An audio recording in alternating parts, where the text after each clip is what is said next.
Hello and welcome to Scholar Coaching. If you'd also like to participate, follow the link below and access the replay inbox. In there, go ahead and drop your replay file, ball chasing link, or YouTube video of you playing your preferred game mode, and mention your competitive rank or 6-man's rank if possible.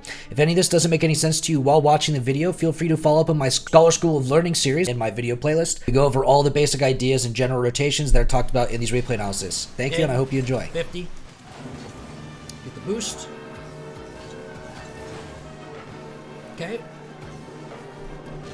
Alright. I hate that as a team here, with your team, that you're the one turning into mid here for a possible dunk on a 50, you know? But like Squiddy could have, you know, maybe to get side boost, you know? Where's he at? Squiddy lands. He's got what, 0? No, he had like 30. What?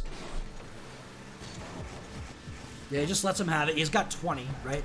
If he just takes his time here, because like there's like he's not gonna beat you to third. So like if whether you save it or not, if you save it, it's fine. If you don't save it, it's a goal. There's nothing you can do about it. Squiddy should just recover, come down, collect his 12 for the 50, bang, right? And if he needs to go up, he can go up. But you from third would still be able to accomplish so much. Like you're preemptively turning into second here.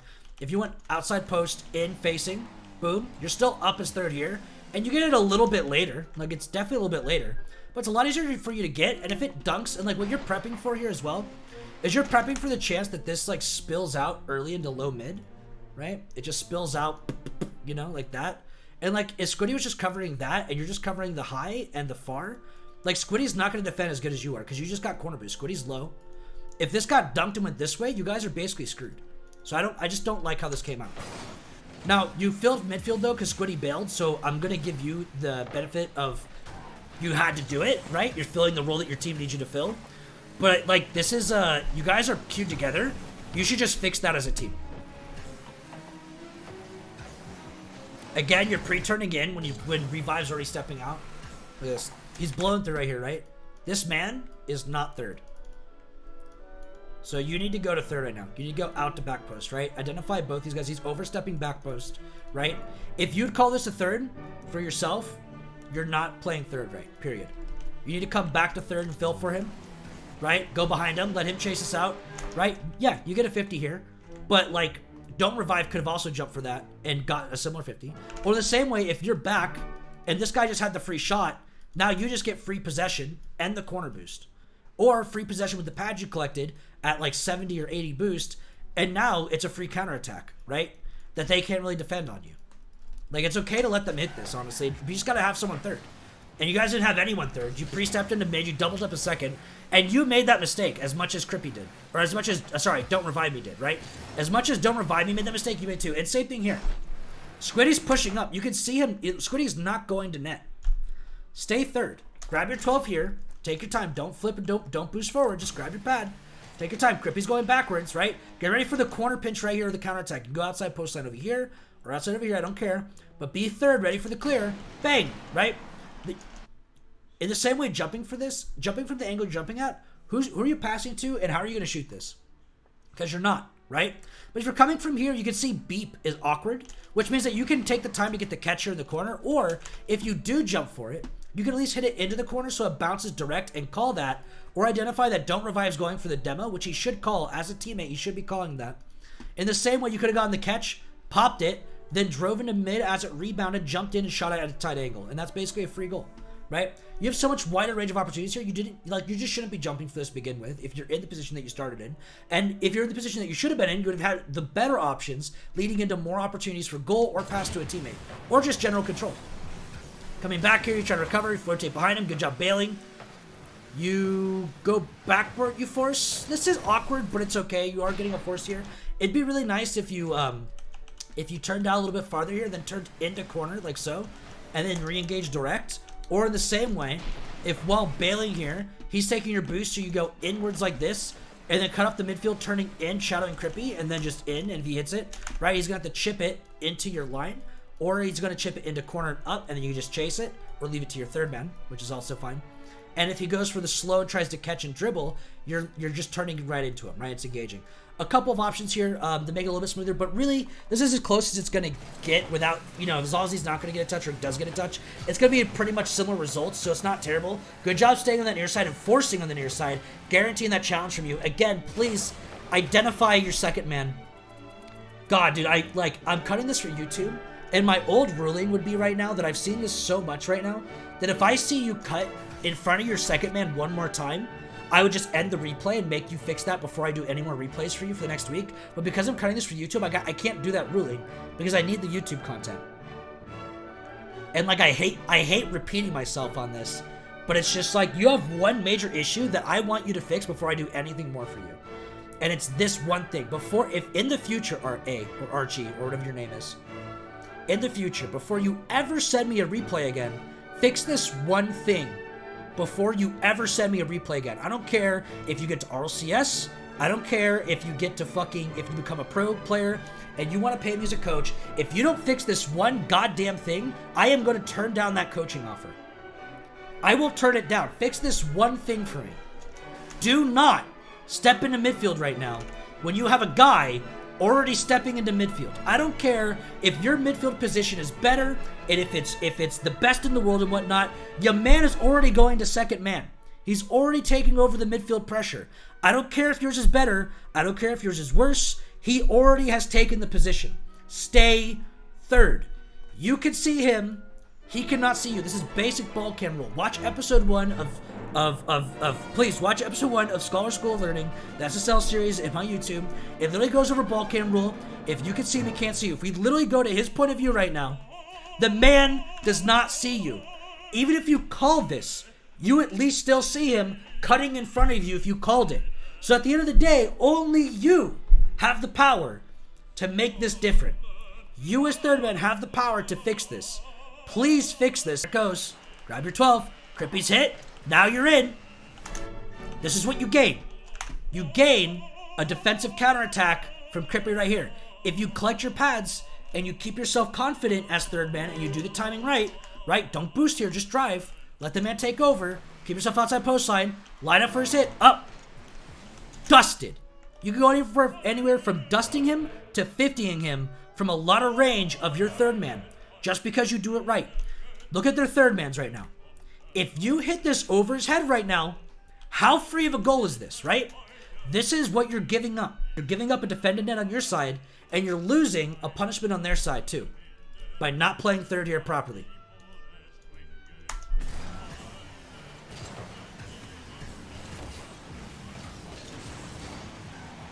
This like weekend of replay analysis that we'll be posting with Monday, it is literally going to be like the epitome of fixing third mans in replay analysis at this rate. We're going to have 2 in a row starting like Sunday and Monday. That is literally just going to be me getting really angry at people overstepping third man for no reason. Don't pre-flip here. Trust Squiddy. Boom. Bang. The cut here in the force is about really most you can ask for, especially if Squiddy calls third. Looks like Squiddy calls third to me. You cutting here? Perfect. Right? Squiddy's going to net. You cutting here is basically perfect. If you want to default to net here, you can, but you don't really change anything, right? So the best opportunity your team had here is for you to cut. Now, ideally with your team, right, you had a third to begin with. So Squiddy here didn't step out, but instead he grabbed third, right, like he's supposed to. And this is your team, Archie. If you want to show them this replay, and you want them to know what a proper third man looks like, you can, because it's going to be on YouTube, right? Or it is on YouTube. You're watching on YouTube right now. On the other side of this, if you don't want to show them that, you want to continue having teammates that skip third mans as well, that's on you. And when you lose games because you never showed your teammates how to play third man properly, that's also on you, right? You can wait third.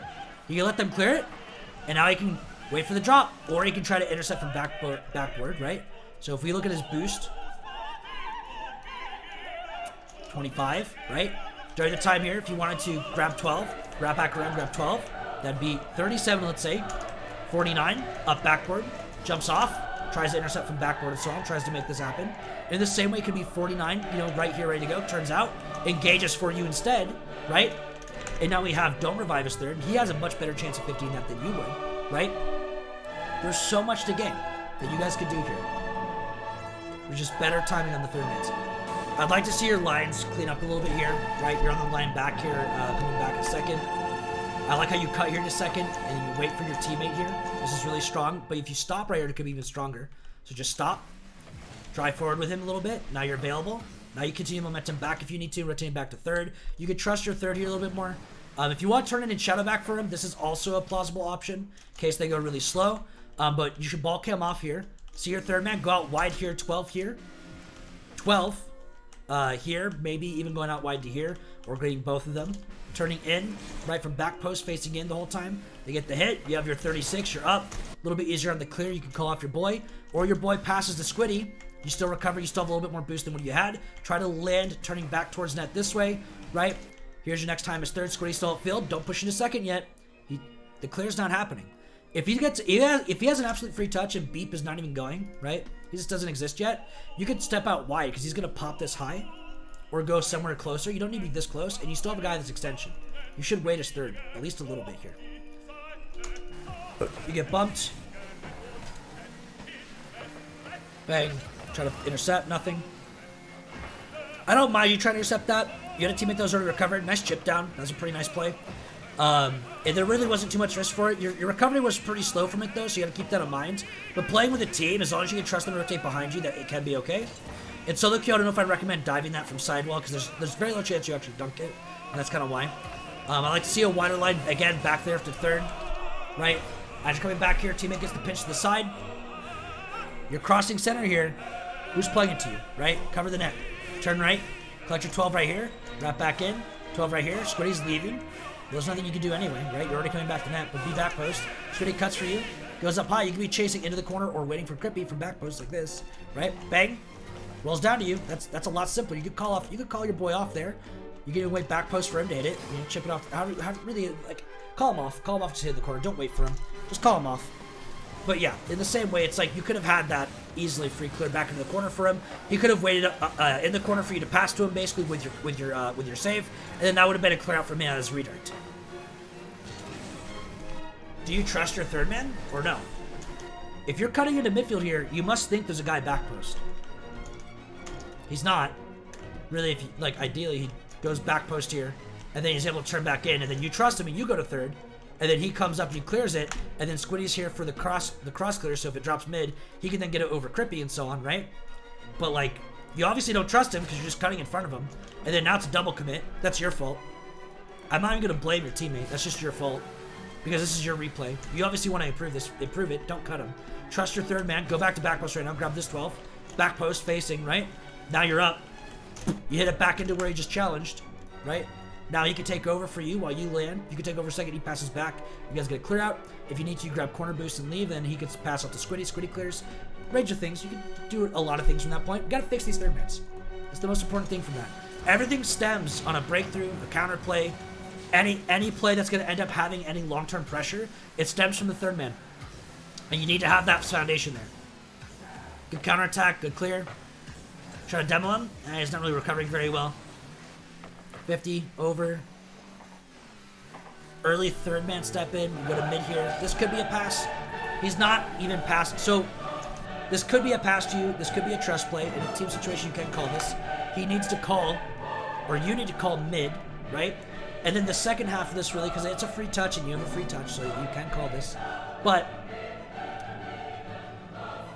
you need to be really picky about the pass. If he does not pass this directly to you, you do not jump for it. You rotate out.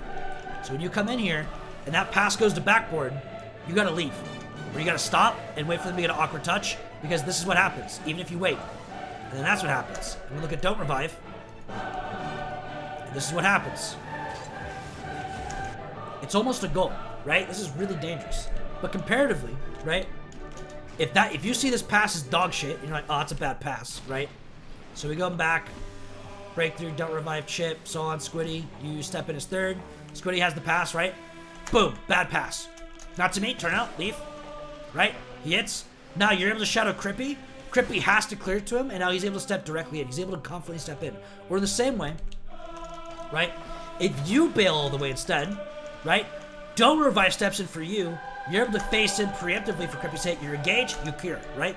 Doesn't matter if he steps in or not, you're already counter clearing right now, right? And Squiddy doesn't have to rotate back. He can grab side boost weight. You clear to him. That's an open net. That's a shot. That's a goal. Utilize extension, right? Because he should be right here waiting for your hit, because you have a free counter clear as third. And if it fails, you already got a guy rotating behind you. Don't revive. Back into this. Again, you're pre-stepping into midfield. You see both your teammates pushing out a net. to be real, yeah, this crosses over. Like, Squiddy has to push this, or you can cut into this. Squiddy could wait third. If Squiddy waits third, you could cut it, you could step in here if you want, really. But at the end of the day, who's playing third? You're supposed to be playing third. You saw both of them step out of net. You should have been rotating back. You'd be probably about this 12 pad right here, stepping in, turn in, right? 12 and up. Bang! Look at that. Look at all this time you have, right? They make this so free for you. And if they, now let's say they are in a better position, right? Let's say these guys were better. 50 pinch. Let's trade up. Yeah, Beep is like way too aggressive. Let's actually make this into a back pass. Let's say Crippy, like Beep's right here. He's gonna have like 60 to 70 easily, right? And you don't leave to third, right? And Crippy turns in and back passes to him, because that's what a good team would do right now. They would shadow this with Crippy and back pass it to Beep. Beep would then have a straight shot on net with both these guys overstepped, and you're pre-turning in this way for no reason. You're not ready to defend this shot. You're not ready to defend that. There's no one there for it. Squiddy's already chasing out for this initial challenge with Beep. It's already done. You're done. That's it. That's a goal. Good job trying to redirect that. You get the redirect a little bit. That did keep a little bit of pressure and bought a little bit of time. You grab corner boost. Why are you drift turning out wide here? Right? When you leave for this corner boost, you're basically calling third. Turn towards net. Grab the 12. Preemptively turn towards net. Grab this 12 if you need to defend net. But you should be covering net first. Then you're in. You're facing directly. If you need to pass left to double revive, you can. If you need to shoot on net, you can. If you need to bang it upfield to Squiddy, you still can. And he still can pass back down to you while you recover here. Then you can shoot it. Right? Fix these thirds. The clears become 10 times easier. Look what you get. Look how hard this is for you because you went wide, because you stopped. Look how difficult that is. It's really tough. Ouch. Make it easier for yourself. Play a third properly. Ouch. Go back post here. I'm going to 200% the rest of this, because like the content I'm sure is getting really annoying to people watching the YouTube video as well that aren't you. If I see anything different than those same mistakes, I'm gonna stop, go back to 100% and talk about it, but I'm not gonna repeat myself anymore. It's exhausting.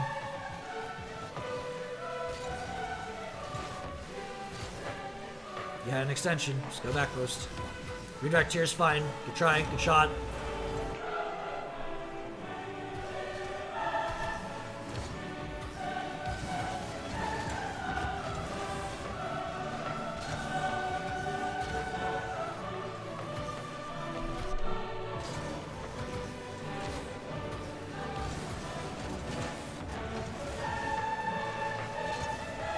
You didn't go to third. You tried too hard to cut back in and be aggressive. You had no boost. Just grab your thirds. Your third here is your teammate. You see him kind of getting aggressive here, honestly. And I can give you the second man. He's kind of like far back and in corner, but he's also pushing really aggressively. It's like pre-flipping forward. I just wouldn't trust him to play third. Like, I don't care if he's your teammate. It's just a bad position for third. All right.